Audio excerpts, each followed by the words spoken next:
Welcome back. You're watching The Nation at 9. Indian Foreign Secretary S. Jaishankar, in a series of key meetings on his 4-day visit to the U.S., met the U.S. Secretary of State Rex Tillerson and U.S. Commerce Secretary Wilbur, along with other officials of the Trump administration, in the wide-ranging talks that ensued. Issues of terrorism, Asia-Pacific and Afghanistan, and H1B visas were high on the list agenda.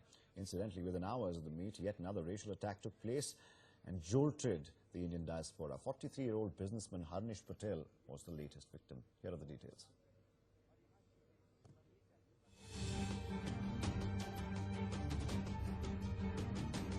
They met and assured of a positive attitude of both governments towards the burning issue that had sent shockwaves in India. From terror to hate crimes and H1B visas, all key issues came up on the discussion table.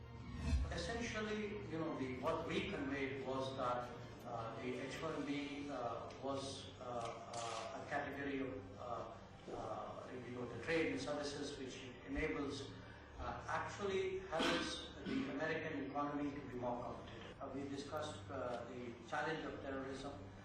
So these issues did come up. But, as to what their own policy would be vis-a-vis these countries, I think that's not for me to comment. That is something which they need to answer. I think what we heard from very high levels, cabinet level, was that one, we should regard this as an act of individual.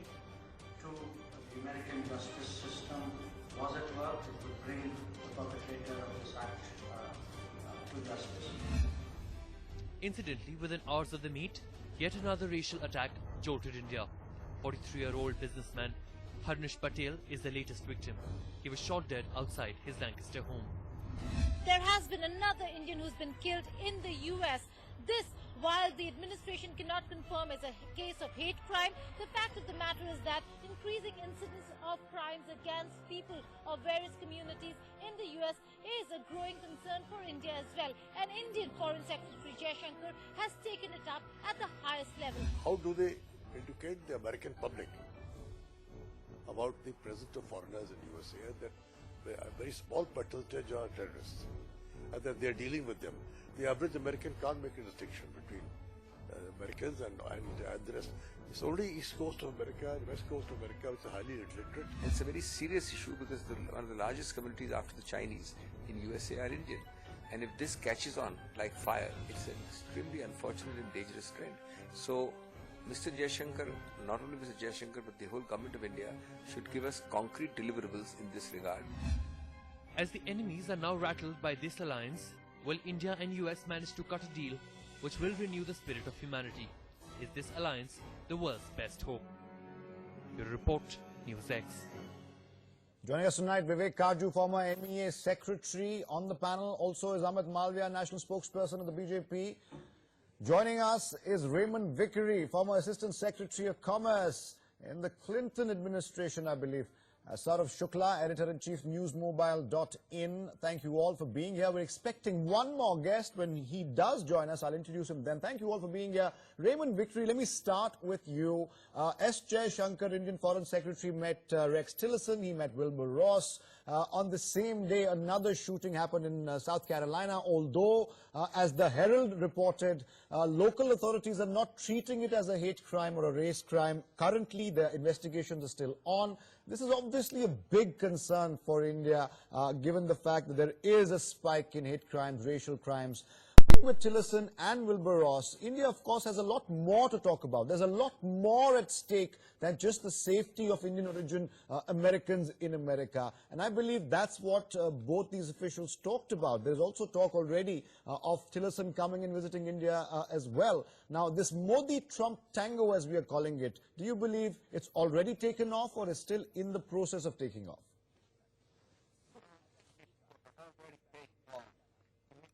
Question. Widespread feeling on both sides of the aisle, both Republicans and Democrats, that in fact India and the U.S. must go forward together. I express my condolences to the family of Coach Bullitt and will say that I do not think that this is typical, and I don't think it's an harbinger of a policy that's just going forward. I think that what's happened with Secretary Jaishankar and Rex Tillerson is very positive. I think we have a lot of common interest, particularly on terrorism. Originates in your area, Pakistan, or anywhere there. I do think that there's a lot to be done on the economic agenda. I was very happy that the Secretary was able to meet with Wilbur Ross. Wilbur Ross has a good head for these things and understands that economic engagement is fundamental. Nevertheless, there are problems which are being created by anti-immigrant comments, by H1B visa restrictions.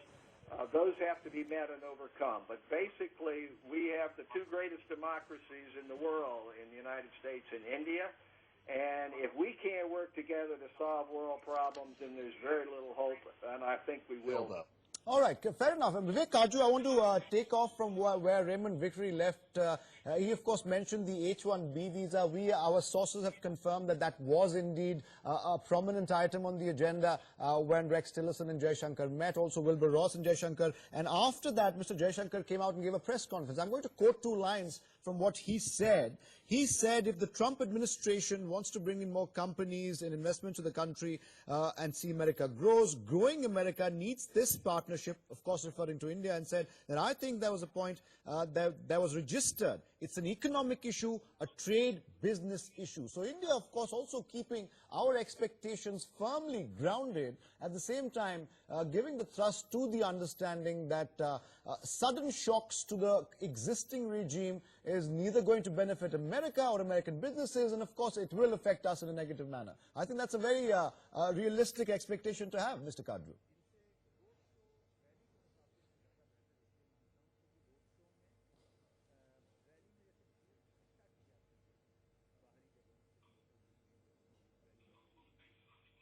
On immigration policies. It is apparent to everyone that this is a win-win partnership.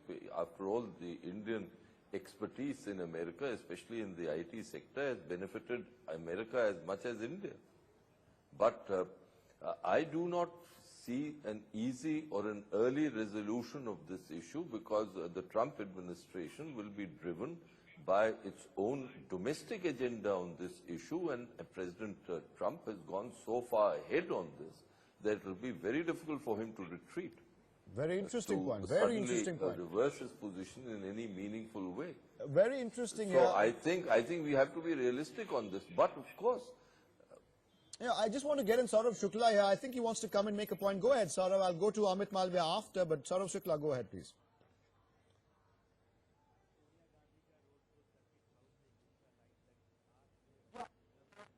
I believe what Ambassador Katju is saying is right, that he has taken an ideological stand, but that is where diplomacy comes into play.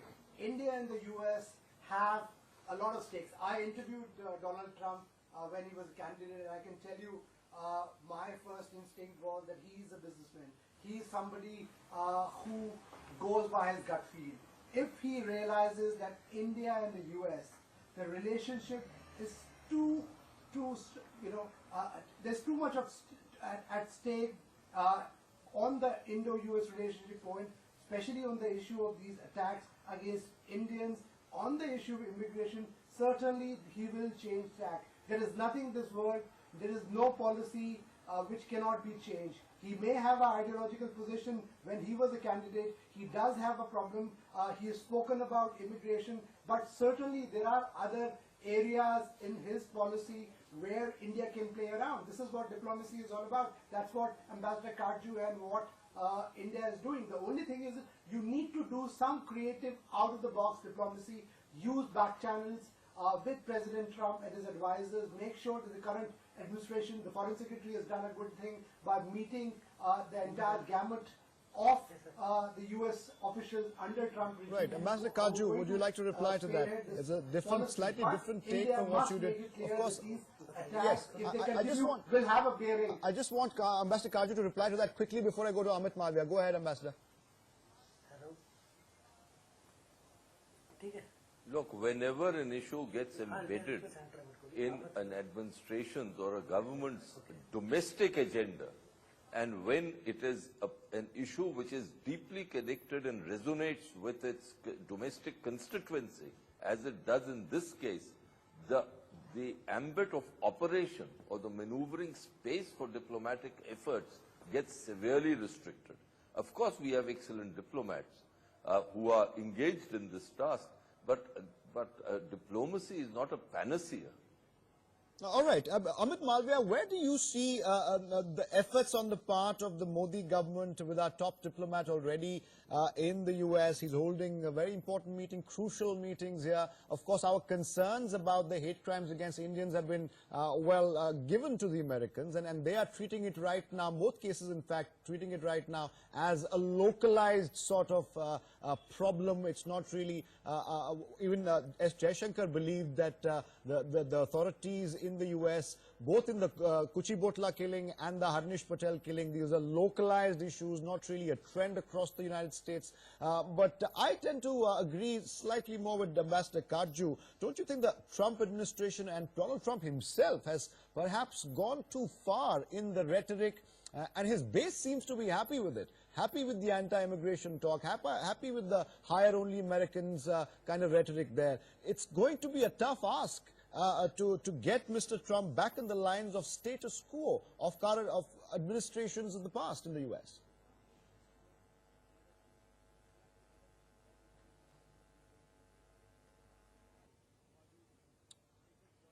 That's for you, Amit.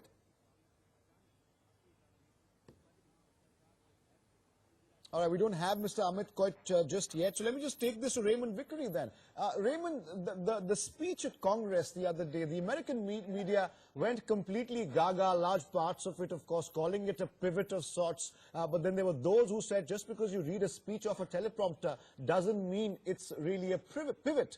It's going to be much tougher than just to read the words and keep it together for a couple of hours. Do you believe that pivot is coming? Well, you're absolutely right. Reading the teleprompter is not the same as having continuous expressions of understanding that we have so much in common. This anti-immigrant, anti-foreigner rhetoric has to be stopped, has to be moderated. And great hope of Americans such as I am and many, many millions of others like us is that the president will moderate that kind of rhetoric. That is not helpful at all. Sure, America first, India first. Each head of state, or prime minister, or president has to put his country first. That's the nature of democracy. But that having been said, this business of using anti-immigrant kinds of thinking and rhetoric is unacceptable, and those chickens do come from the root. That having been said, if you look at our defense engagement, our common interest in fighting terrorism, in that there's no hegemon in China, in being able to work with or around Russia to keep the stability in West Asia and around the world, all those are common interests. And we cannot let this rhetoric about anti-foreign obscure that. And I believe that what Secretary Jaishankar has done, Rex Tillerson is a very steady hand at the State Department.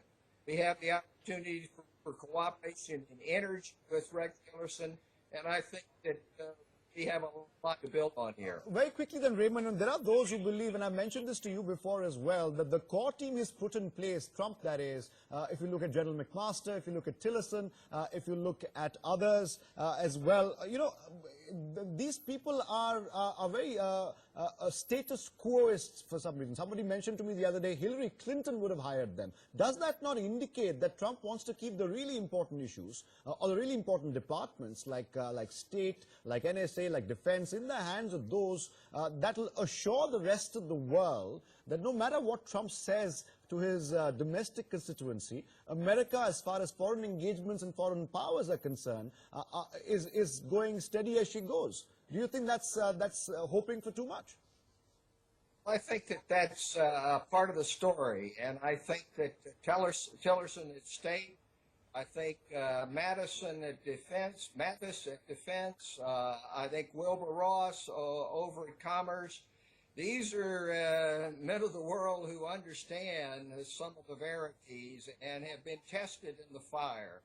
And hopefully, now that we have the people like General Flynn out and some of the others, that some of these fire-breathing people who really don't understand the world will sink to the background. All right.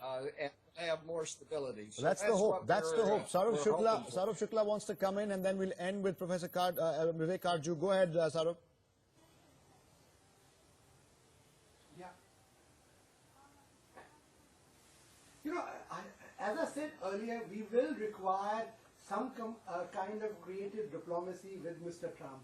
Obviously, he has a rigid line when it comes to immigration. But certainly, there are, and this is what I will reiterate again, that diplomats can do that. And as you said rightly, that he's got some institutional hands in the State Department, in crucial arms of the US government, who realize that India relationship is too important to be sacrificed only on the issue of immigration. And obviously there will be a way out, and I firmly believe that Indian government on the issue of these killings must convey it strongly to the Trump administration at the highest level. Even if the Prime Minister needs to speak, he should do that, because it's very important early on to set expectations.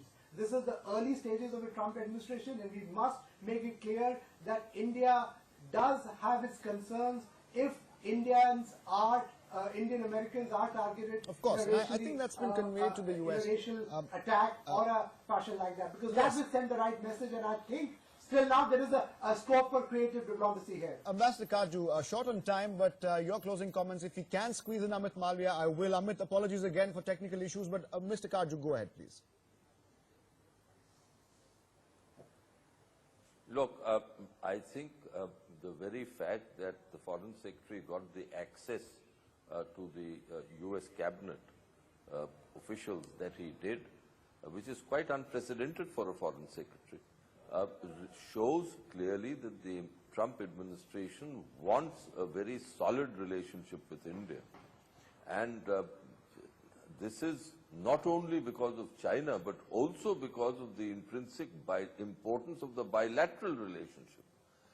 However, I am foreseeing that immigration, in all its facets, will be a difficult issue for both governments to handle. So let's be realistic here.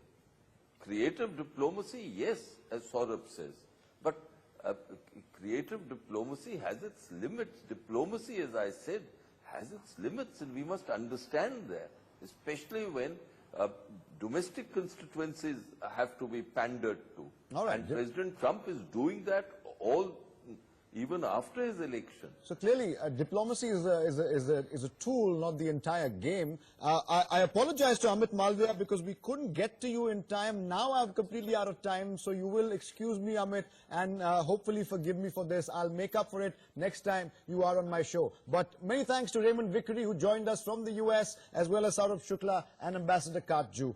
That's all the time we have tonight on The Nation at 9. I've been Athar Khan. Have a good night.